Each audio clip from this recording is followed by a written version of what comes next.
Hey, it's been a minute, but we're here again, and this is the Purple View. Now, for those of you who are viewing this channel for the first time, this is about anything building. We're talking architecture, interior design, landscape design, construction issues, procurement of building permit, environmental issues, anything building, anything in the built environment. And you guys know what purple stands for, right? Did I hear anything? Inspiration, originality, luxury, good taste. Purple View. Now, today's video is quite important professionally for me. We want to look at the possibilities for low-cost housing in Ghana. Possibilities for low-cost housing in Ghana. Now, as part of our future as Ghanaians, as part of our future as Africans, in fact, I think we need to tackle one of our devastating urban problems, which is homelessness. Yes, indeed, homelessness. Now, why do we have issues like that? We have issues like that because of issues of cost, material cost, imported material cost, labor cost, and more often than not, projects in this country that have been touted as low-income housing is just ridiculous, because these projects are far outside the reach of even the middle income. You see what I'm saying?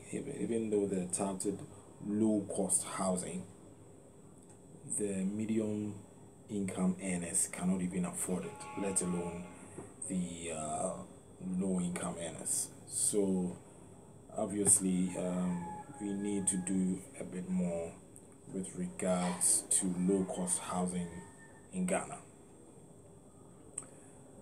I think that the Purple View has certain distinct possibilities that I think would impact the possibility of low-cost housing in Ghana. Now, a lot of areas in Accra have bad settlement planning units. When I talk about bad settlement planning units, I'm talking about settlements that have been formed by the use of some salvaged building materials like broken wood, tin, corrugated iron, and these kinds of communities don't have any kind of service. We're talking lack of even waste disposal. We're talking lack of drainage, lack of planning, ventilation, even movement is impeded. And these kinds of communities have problems of flooding during the rainy season, because as you well know, these communities become homeless as a result of the kinds of materials that they use for these settlements and the structures. Now, I think that we need to look at earth as a viable resource housing alternative. In other words, adobe construction, mud. When I talk about adobe construction, we're talking about mud, clay, and water with sticks and straw, and perhaps maybe stones as reinforcement. Now, I think that this is obviously less expensive and could be a worthy replacement of those bad settlements that I just talked about. The materials are definitely locally available. You have direct labor, they're cheap, and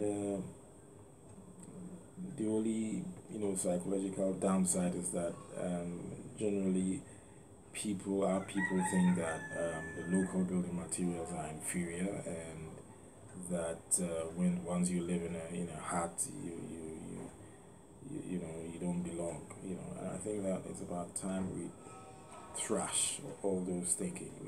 We need to drop our fixation on foreign building materials, because the local ones are equally good.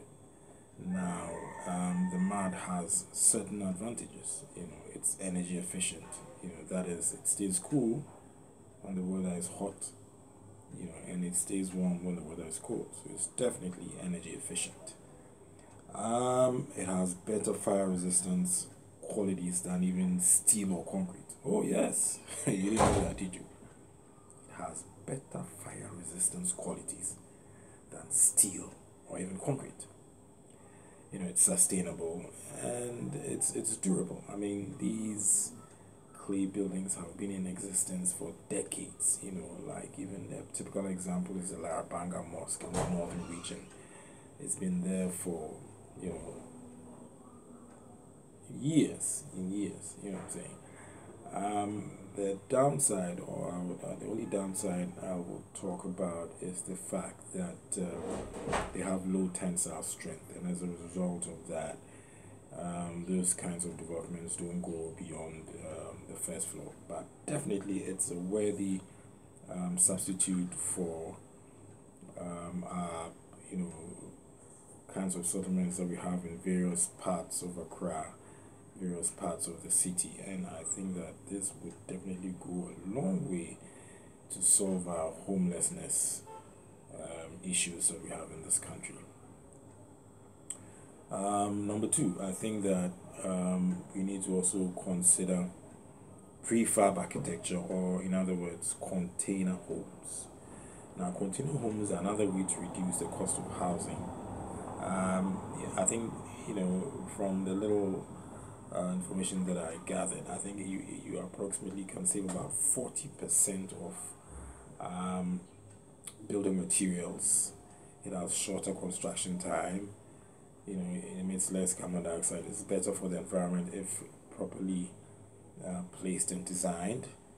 I think it's better for remote locations. It is less waste and it's durable. And one of the good things about container homes is that they can go multi-levels. So, it definitely would help as far as the low-income housing scenario is concerned. And I think that these are the kinds of things that we as leaders, we as real estate brokers, we as building professionals should think about. And those are the kinds of construction we should tout as low income housing. Another material, the last but not the least, that I would also like to talk about is bamboo. Now, lots of people don't know that bamboo is very durable and strong. It has a high tensile strength, and as a result of that, you can have bamboo homes, multi-level. And I think that these are. It is indeed a very strong contender for low-income housing in this country. So, like I've mentioned, I've talked about mud or adobe, I've talked about container homes, and I'm talking about bamboo now. Now, I think that these are key things. These are three important elements as far as low-cost housing in Ghana is concerned, should be looked at. And I think that as building professionals, as game changers, as real estate guys, I think we should look at these things as part of solving the problem of low income in this country. That negative trend of thought where we think that our local materials are inadequate, our local materials are not good enough, inferior, should be, cleaned out from our mentality. Folks, if you have any questions or suggestions, please feel free to write it in the column below. And please subscribe to this channel to keep the information flow going. This is indeed the Purple View. Thanks for watching. See you again.